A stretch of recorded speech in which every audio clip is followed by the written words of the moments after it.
education research, seeking opportunities to connect researchers and evidence users, and providing professional growth opportunity for student members.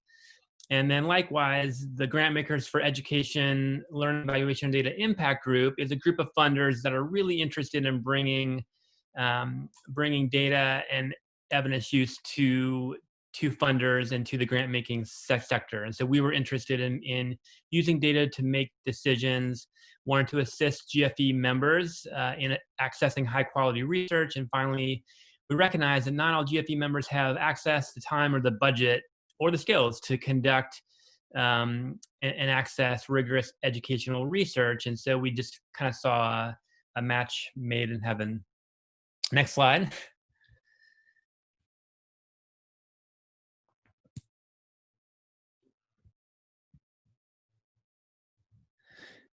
So the way that the fellowship rolled out last spring in our pilot year, STRI focused on the recruitment, the application review, interviews, and recommendation for fellow selection. Helped with the research question refinement, the research process, and the final product guidance, as well as kind of played a project manager role with payments and timelines and evaluation of the pilot program. And then the GFE Impact Group that I'm a part of worked, as well as the funding organizations. So we had 4 fellows. One was a Data Impact Group fellow, and then 3 other funders had their own fellow, which you'll learn about here in just a minute.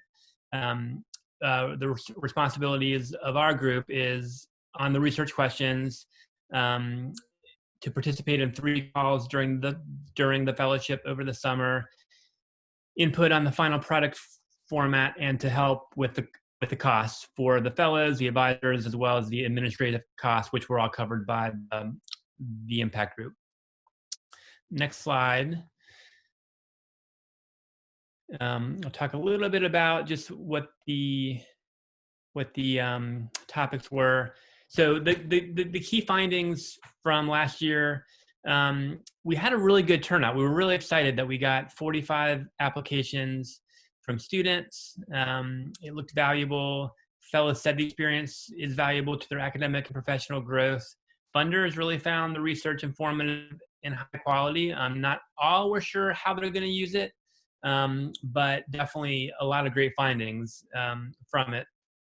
And we know there's some tweaks to be made to the program based on last year's, and we've worked on those, but overall participant satisfaction is high.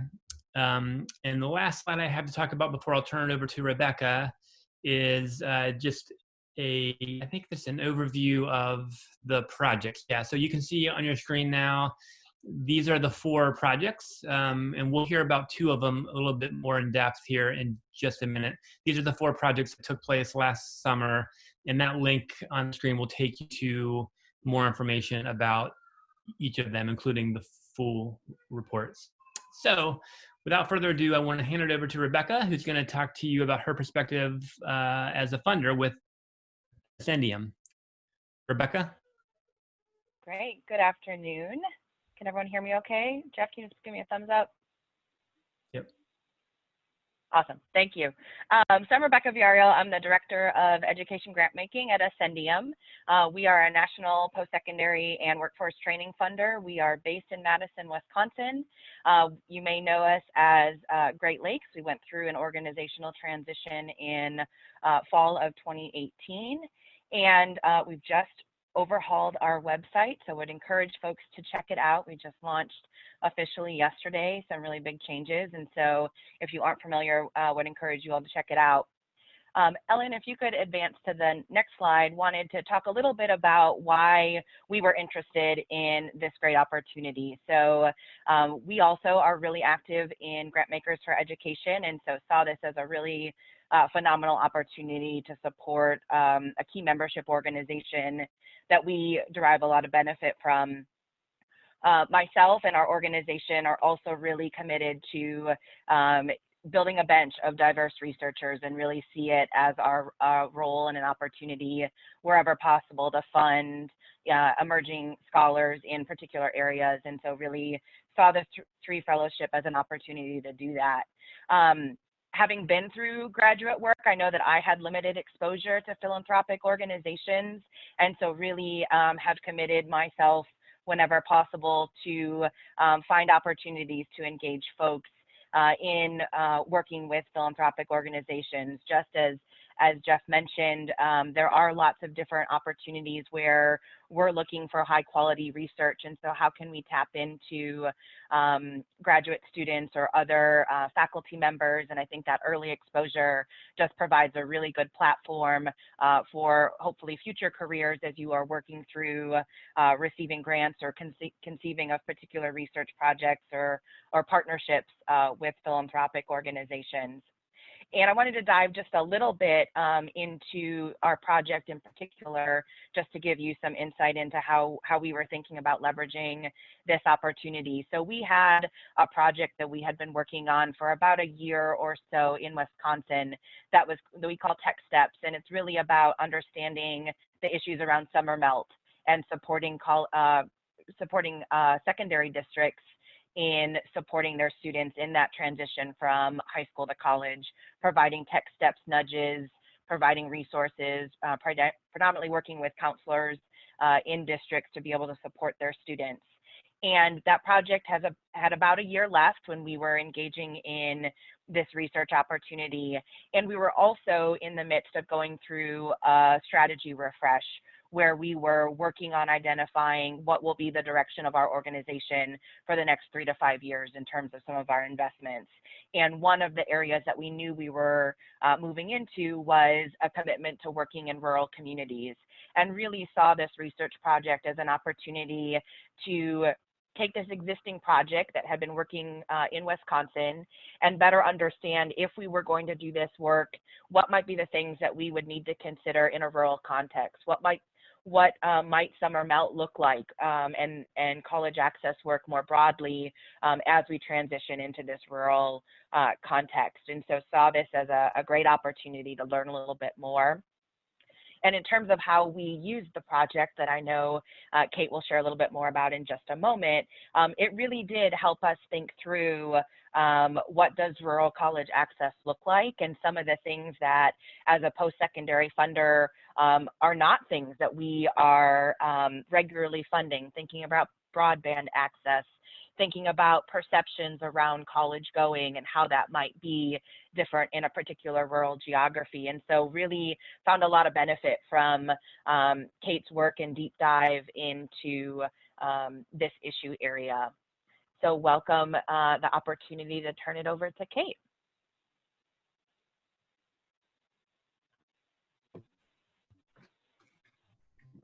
Hi, everybody. I'm Katyn. I worked with Rebecca and the couple other people at Ascendium, and we looked at summer melt in rural communities. So if you go to the next slide, I'll talk a little bit about why I applied for this fellowship and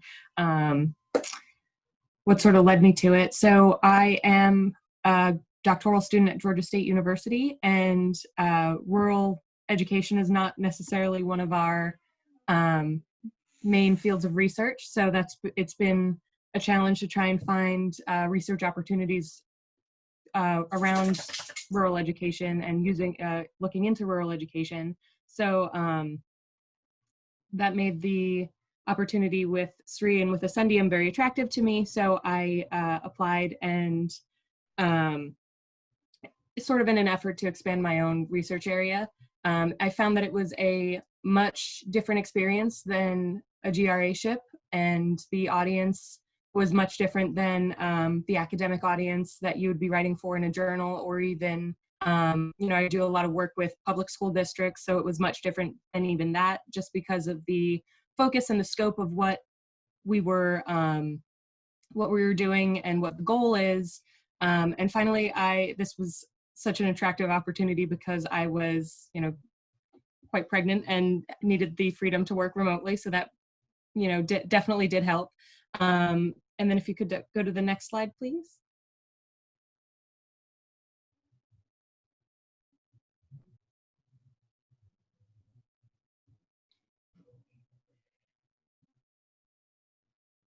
So I worked fairly closely with Ascendium to nail down our exact topic, although Ascendium did have a general topic that they had put in the call, which was rural student summer melt, which wasn't something that I was super familiar with at the outset. And I was excited for the opportunity to really sort of dive into a lot of the research. It was something that I was interested in to begin with.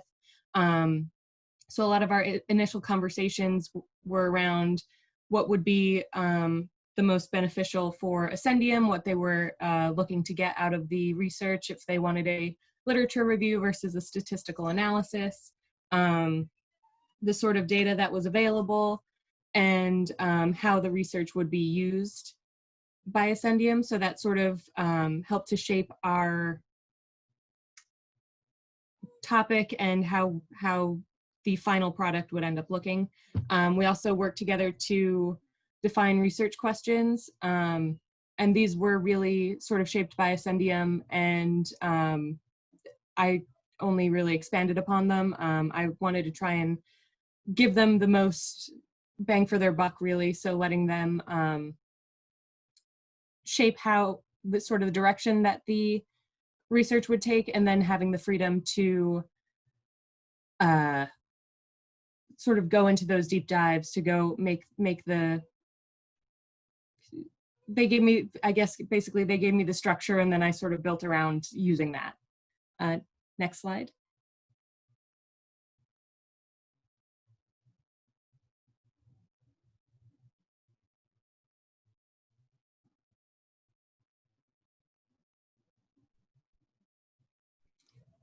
So we do have, I have some research highlights that were our major takeaways from this research, and that was that summer melt is the phenomenon of students that are accepted to college in the spring of their senior year in high school and fail to enroll or attend in the fall.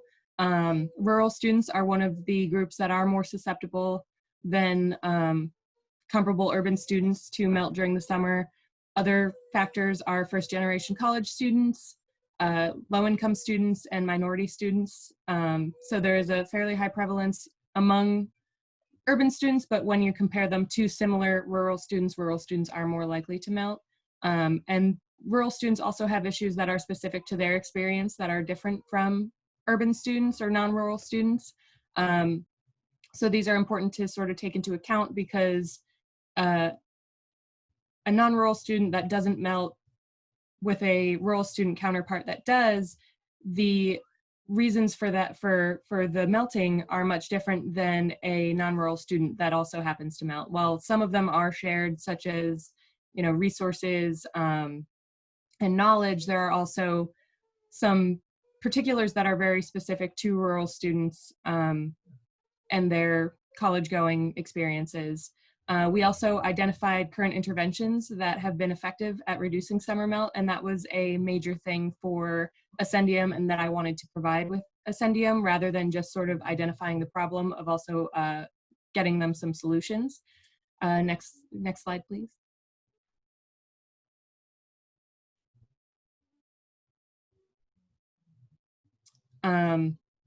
So here are some of the findings that we have. We identified several rural specific issues. As I had mentioned, you know, low income and lower educational attainment are both sort of risk factors for melting, and rural areas do have a higher instance of these. We also found, interestingly, that rural students do graduate at higher rates and with higher GPAs than non-rural students. However, they're less likely to be deemed college ready than their non-rural peers. Rural students also have a lot stronger community ties than non-rural students, so they're much more involved in their community. Smaller towns where you tend to know everybody, as opposed to a larger urban area. It's a little bit easier to interact with people that you might not know on a day-to-day basis in an urban area versus a rural area. And then some of the current interventions that we saw that were very effective were the text message campaigns, peer mentorships, and then a couple rural specific interventions, which I will talk about on the next slide, I believe.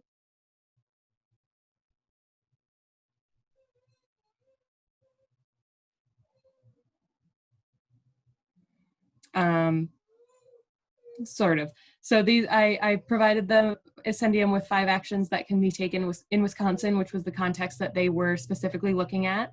They're all here, and these are all fairly low-cost, feasible actions that can be taken, including using a statewide text message campaign, utilizing the statewide longitudinal data sets that are already in place, offering college access information much earlier than your junior and senior year in high school, providing on-campus peer mentors to incoming students in colleges to help ease their transition from rural communities to the college campus, and encouraging universities to begin their own interactive text message campaigns to help students complete their pre-enrollment information.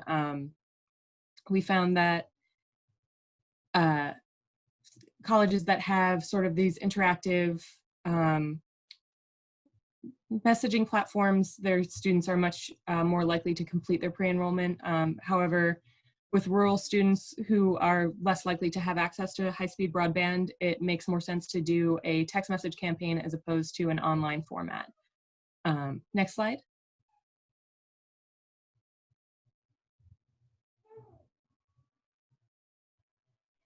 And then the research that we have done, we've tried to leverage to be useful for everyone. So I've given everything to Ascendium, and then I've also been able to take the literature review that I've done, and it's been submitted to a peer-reviewed rural education journal.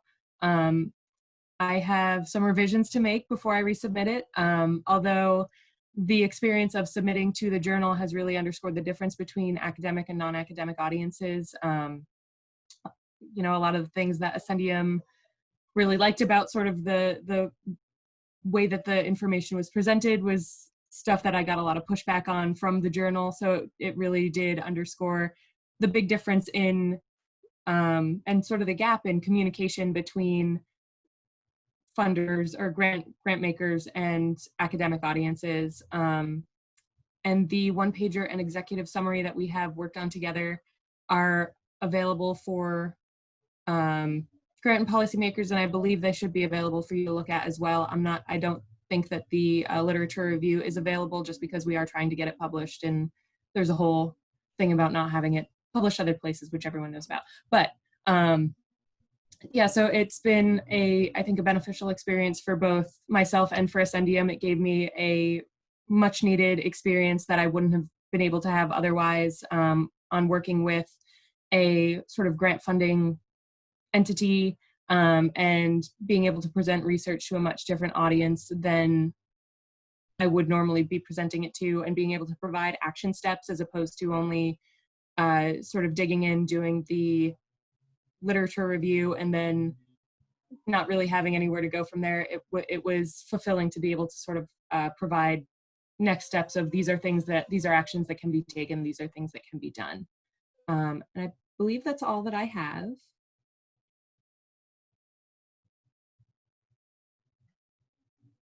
One more slide, I think. Tips, one more slide. Tips for future applicants. So what I would say to you guys is apply even if you don't think you'll get it. I definitely applied sort of with no expectation of ever hearing back. And then, you know, here I am talking to you. So the application was a really great experience, and it was sort of a lesson in how to present myself and how to present my research and really how to market myself. I'd also suggest using class projects as writing samples, especially if they're related to your topics. I know that I always feel like, oh gosh, I don't have anything that I can submit as a writing sample. You do. We do a lot of writing in doctoral programs, so definitely leverage some of the work that you already have. Don't feel like you need to write something specific to the prompt, to the call for applications. If it's something that showcases your writing and showcases your work in the best way, then definitely utilize that as opposed to trying to throw something together at the last minute. And then finally, I would say don't be afraid to ask for help. I know that I've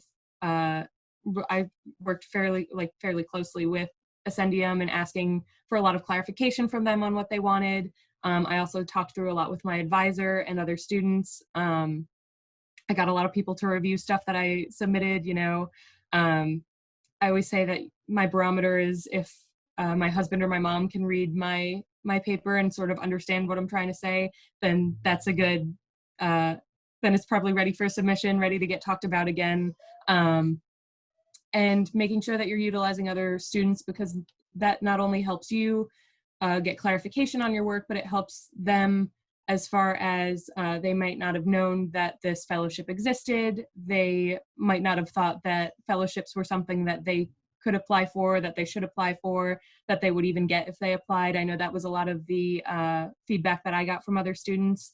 So it really is, like the rest of your doctoral program, a sort of community supportive effort.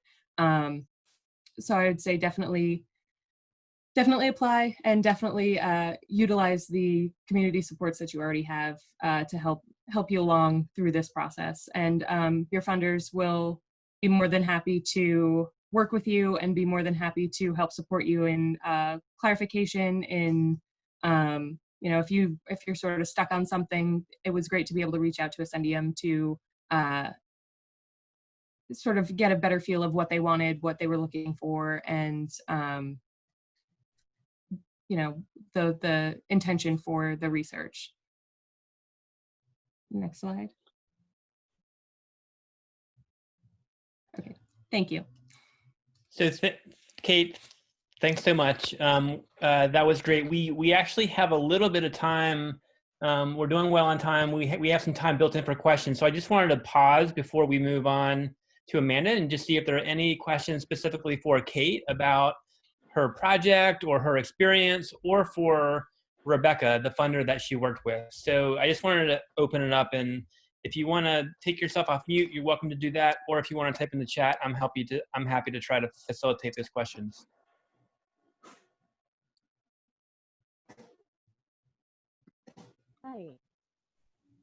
Hi, I have a question. Great. Thank you for this opportunity. I'm just wondering what kind of data set was reviewed, like how the data was collected. So I am a quantitative person, and I was sort of expecting more of a quantitative project, and this really was more focused on a literature review and sort of a deep dive into the literature. I know that we had talked at the beginning about using different longitudinal data sets from Wisconsin. We ended up not using them. It was just based on what Ascendium was looking to get out of it.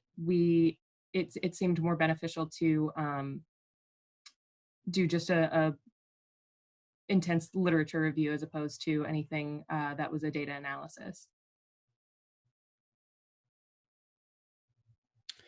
It looks like we've got a question that came in on chat. And this goes to both Kate and Rebecca. The question is, I'm curious if you can elaborate on the particular differences you saw and experience between the communication preferences of funders and those of your academic journal editors, and maybe give one or two specific examples of those differences. And Rebecca, would welcome your perspective as well. So do either of you have thoughts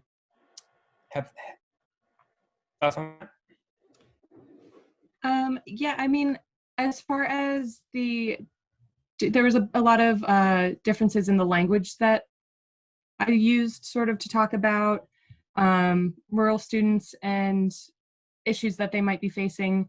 With the grant funders, they wanted something that would be easily understood, that was in sort of plain language, that wasn't quite so frilly and frou-frou, if you will. And then with the academic journal, they were, I don't want to say much more, they were much more sensitive to sort of how things were phrased, being much more conscious of taking sort of a deficit perspective as far as rural students goes, where, with the research for the grant funders, they wanted something that was sort of definitive. So they wanted something that was a lot more definitive, whereas the academic journal sort of wanted it to be a little bit softer, if that makes sense.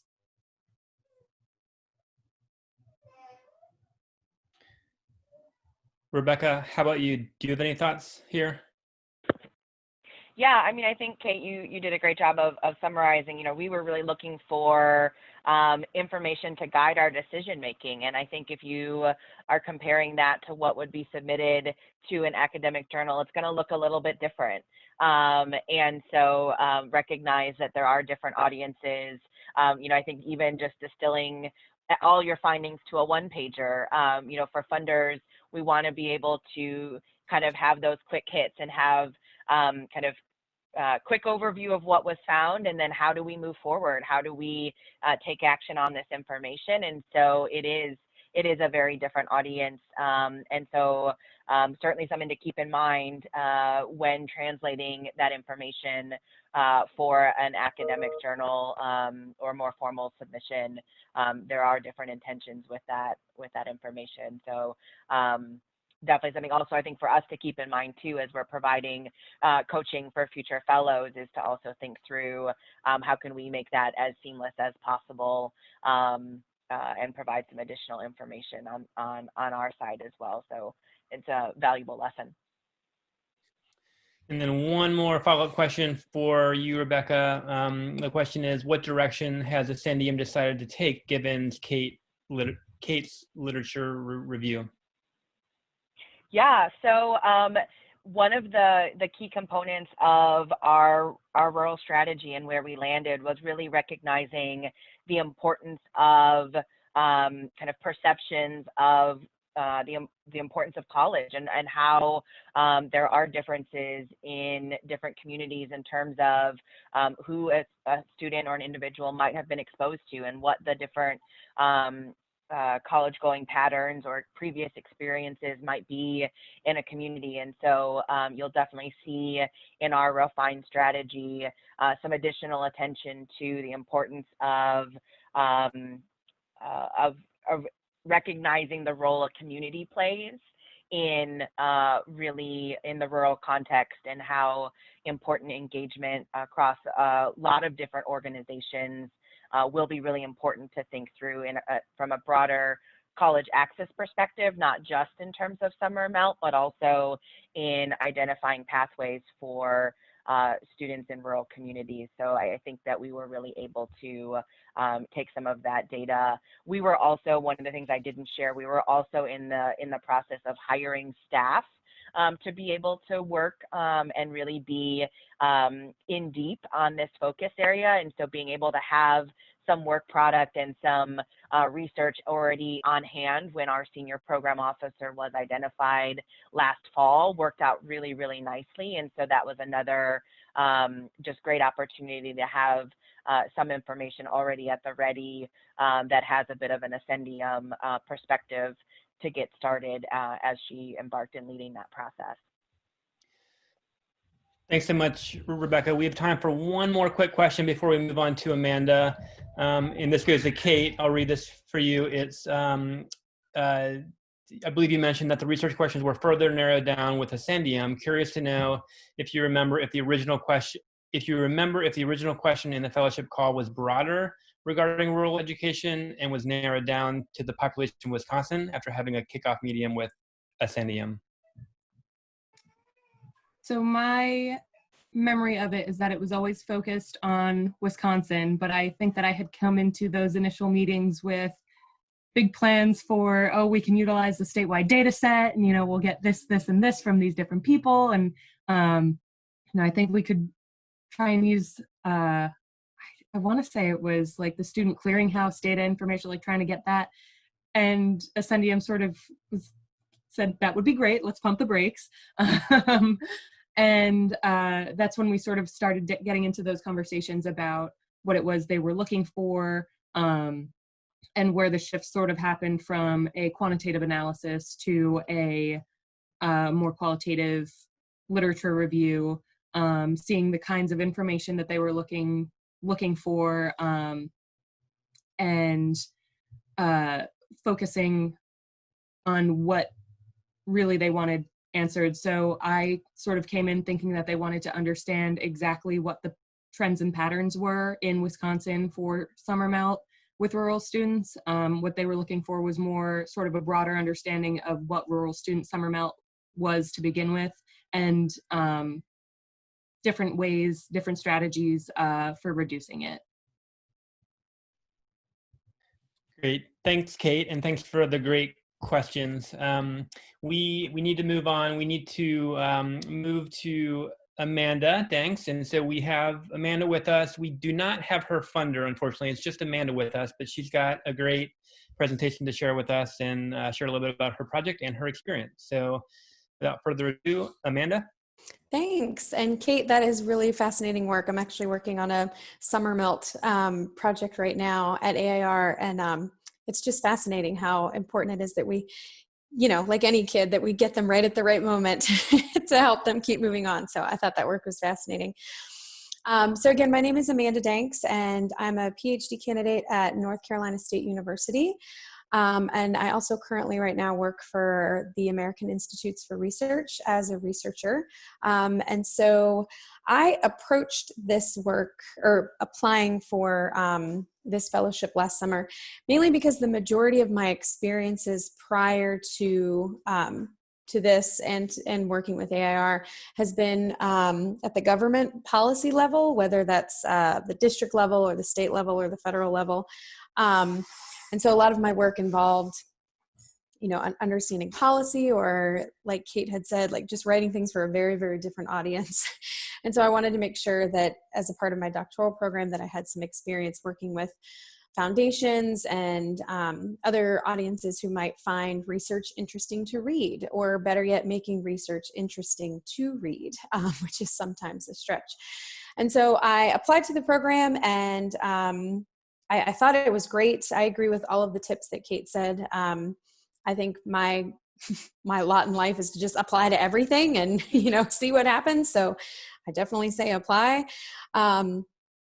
But yeah, I think it was a great experience. And working with the Siegel Family Endowment was really exciting. They do some great work. I actually was looking at their website prior to this, and one of their taglines is, and I'm not quoting it exactly, is something like taking risks. And I really feel like they fund opportunities for students that are kind of not risky in the bad sense, but really pushing the envelope to see what we can do for students in an innovative way. And so I really appreciated the work that they were doing. And so what we worked on with the Siegel Family Endowment was the idea of learning ownership. And essentially that is transferring skills from K-12 to post-secondary. Thank you. And so this was also a really important learning piece that I would have not received had I not done this fellowship. And that was the co-creation of a research plan. And I see now working at AIR that happens a lot.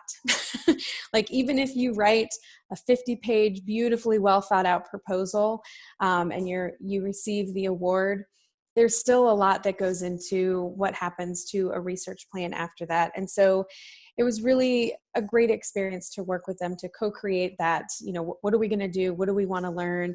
And I think it was great for me to build my skill set in hearing the things that they wanted to know about and pivoting that language into an answerable research question.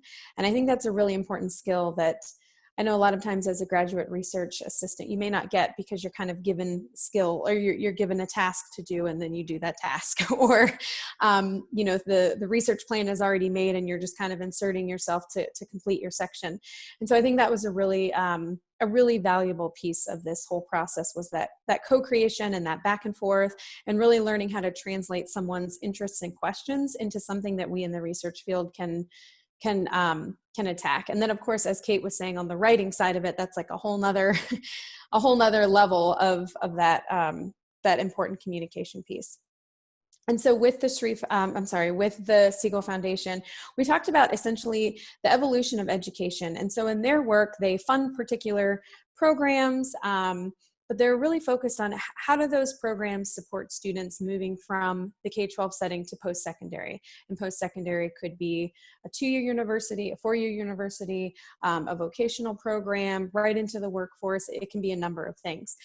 And so, you know, you can see in this picture that we think about education as the passport for the future. And so long ago, it might be that students were learning very specific skills that they needed to come out and do those skills. So maybe before we were putting together the items, whereas now we're expecting students to leave school with an understanding of how to potentially create the robot that makes the thing that we need.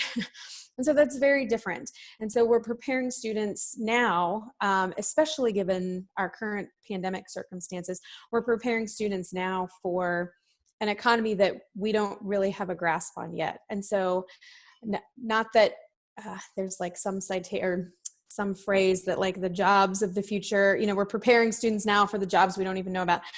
I just personally, I wouldn't go that far, but we are developing new kinds of thinkers and learners in schools. And so this idea of evolution of education and the need for students to be able to transfer those skills of how to learn was really important to the Siegel Family Foundation, and that ended up being the direction that we were going. We can go to the next slide, sorry. And so essentially when we think about research, and we all know this because we do it all the time, we find an individual thing, a tiny thing, a slice of a thing, and we really work to understand that impact and the conditions for success for that one pie wedge. And so that's really important because then we know what program works for reading comprehension or what program works for math for students who are English learners and have a disability. I mean, it really helps us hone in on the mechanisms that make programs work. And that academic research can certainly inform decision making. However, a lot of times it becomes siloed, and we know this from reading our own literature and all of our doctoral programs that, you know, there are certain people who research one thing and they're really good and they publish a lot about all of those things, but kind of like scanning out and taking that 35,000 foot view is something that we aren't often able to do as researchers, especially in a doctoral program, especially once we find our niche and we become successful in that, hoping. It's hard to pan back out. And so in this work, we're thinking about what skills are needed to, and I think we called it self-powered control over their learning process.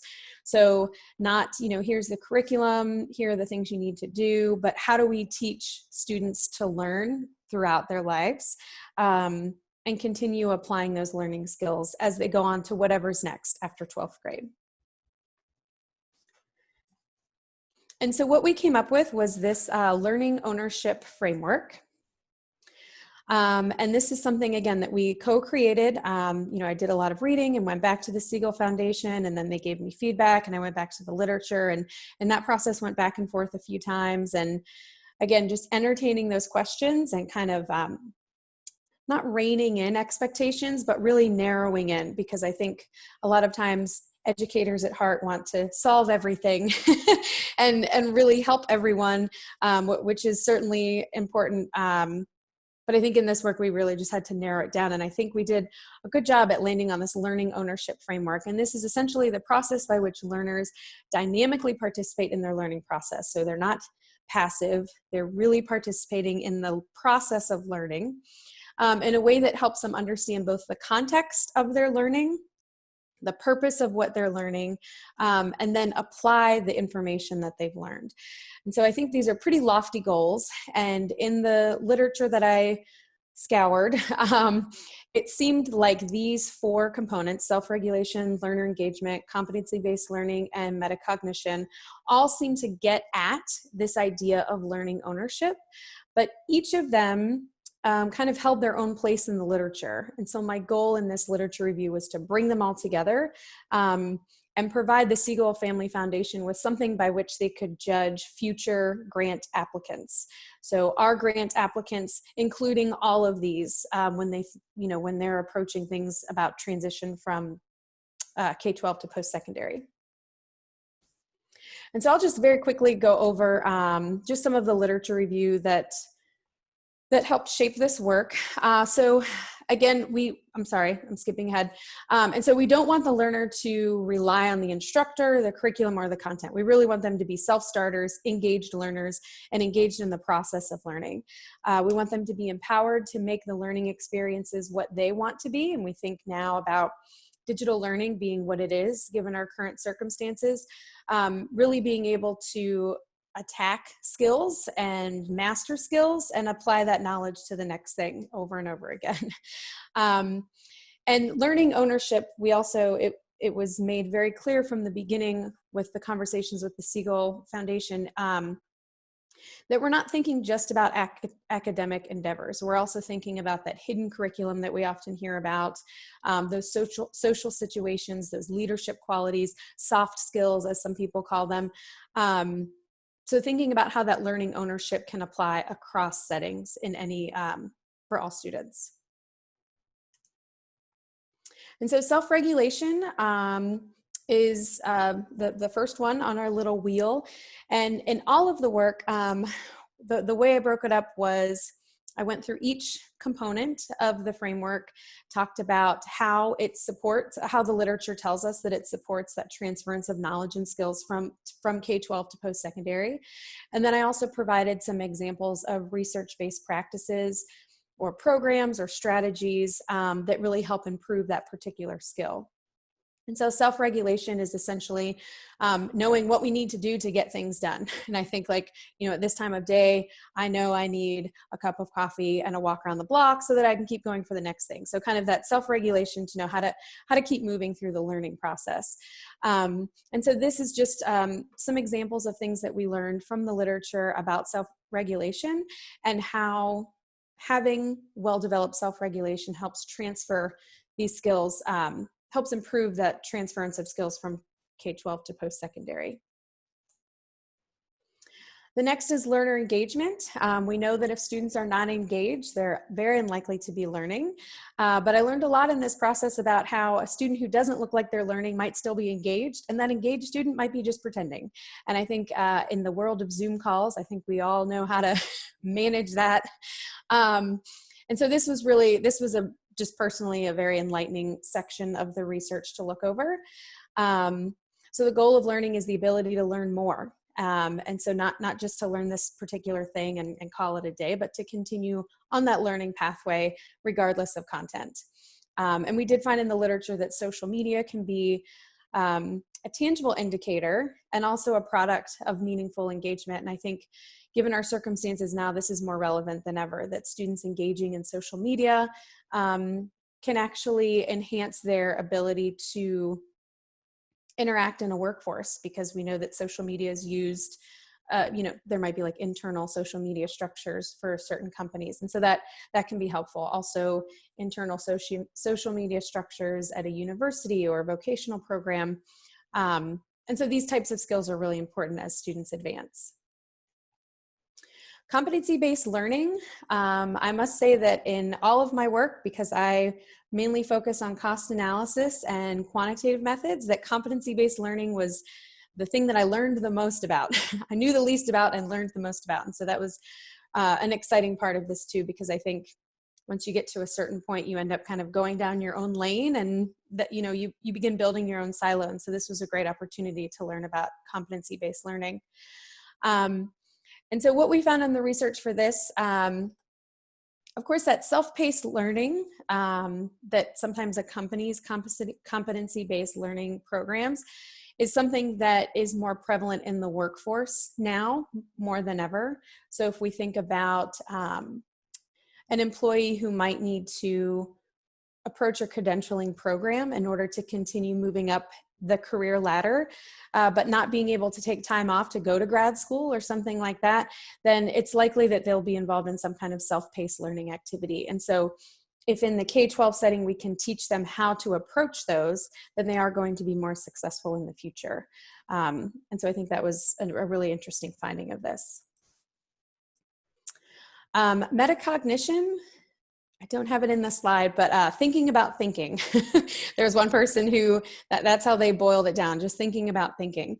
And so if we're able to teach students how they're thinking and to think through their processes and why they came to certain conclusions, and, you know, show your work and describe why you came up with that answer, those skills are really going to help students lifelong, no matter where they are. Especially as content becomes more complex in the K-12 or even the workplace and college settings, it becomes more and more important that students understand how to think about their thinking, how to frame their learning. There was another article that I haven't put in here, but where it really helps students and adults know when and how to ask for help. And so, you know, if you can think back to your 3rd grade math class, if you went up to the teacher and said, I don't know what to do, your teacher probably would have said, what do you mean? You know, you need to articulate a little bit more. And so for this, you know, for metacognition, that also carries into the adult workforce. I mean, if I were to go to my supervisor and just shrug, that would not be acceptable. So it's really important that students are able to know how they're thinking and what they're thinking so that they can also seek help when needed. And so again, we created the learning ownership framework, which I meant to put another slide in for that, so I apologize, but it's further up and I'm happy to share it with you. As far as what happened with this work, we're still working that out. I will say that it was an interesting process because they asked me to create the formal literature review. That was many, many pages. And then also a PowerPoint slide that they were able to use for their board. And so that was an important process because, you know, I'm taking all, you know, you scan all of this literature and you boil it down into a literature review, and then you have to boil it down even more. And so distilling research and distilling information, I think, is one of the most important things to learn in a doctoral program. And this opportunity really helped me just visualize that very clearly. And I think the quick turnaround also helped make that crystal clear how that process worked. Another product that I created for this project was, we ended up calling it a desk read. So essentially it's like in the middle between the big literature review and the synthesized PowerPoint. And so that is in a PowerPoint structure, a framework that someone would read at their desk. So essentially it has more words, you know, they say on the slides, keep the fewer words, the better, pictures are good. But in the desk read, it is intended for someone to sit at their desk and read, but not read the entire literature review. And so that was a really interesting, I had never heard that term before. And I think that's a great way to think about how to reach more audiences. And so I took a literature review and then created 2 different but targeted products. And so that was a really helpful process as well. Yeah, and I think that's all I have. But if there are any questions, I'm happy to answer them.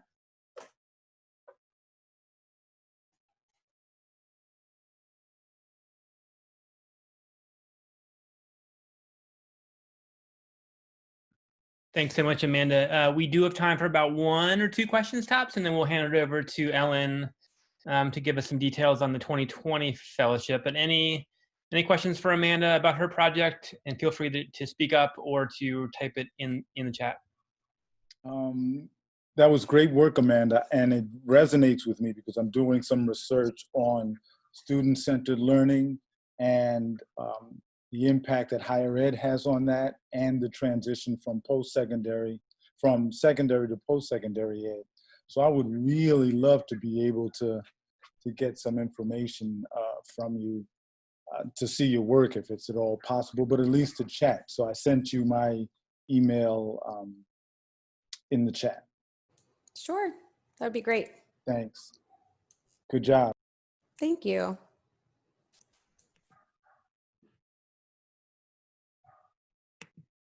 Okay, so thanks to everyone so far. Those presentations were great, and it was really wonderful to hear how many of you, I see that my camera's sort of freaking out.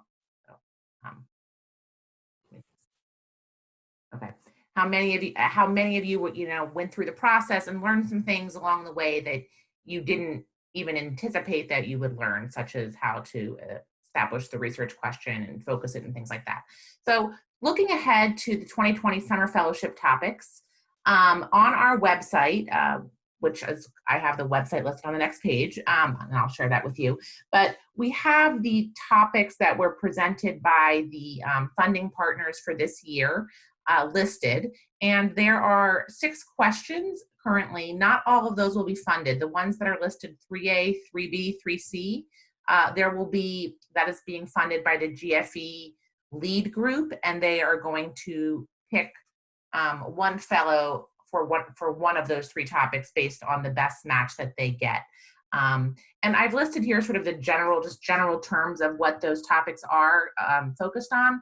But as you heard from Amanda and Kate, it really comes down to focusing within that question and making something that's finite, that you can do in one summer, that capitalizes on the fellows' areas of expertise, as well as what the grant making organization is looking for to help inform their strategies or their projects.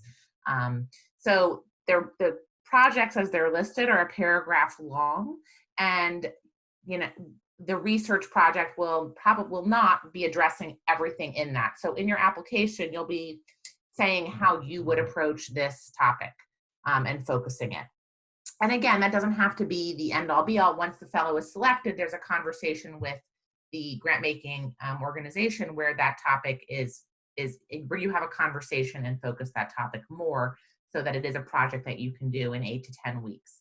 I also just wanted to let you know that there's no promises, but there's a small chance that some additional projects and a second round of topics may go up in June.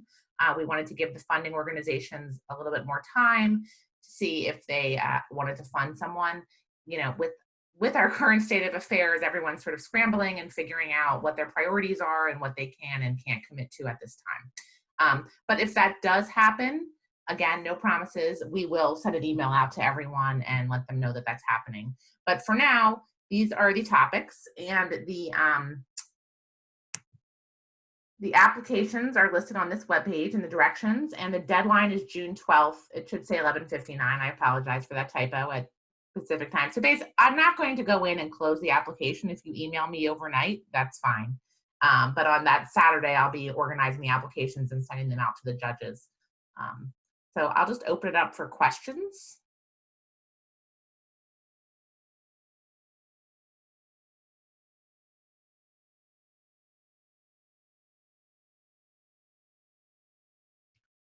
I see there's a question about the broad topics. I think really there is flexibility in narrowing it down. It has to be a researchable question that can be managed within that time period. I can put this presentation on the website. I will be honest, I missed the first like 30 seconds, but if you forgive me for that, I can put the presentation up. Yes, they would be posted before June 12th if there are additional topics. Preferred writing sample, we don't want to see your dissertation. So something that demonstrates that you can write more succinctly, and preferably not a journal article.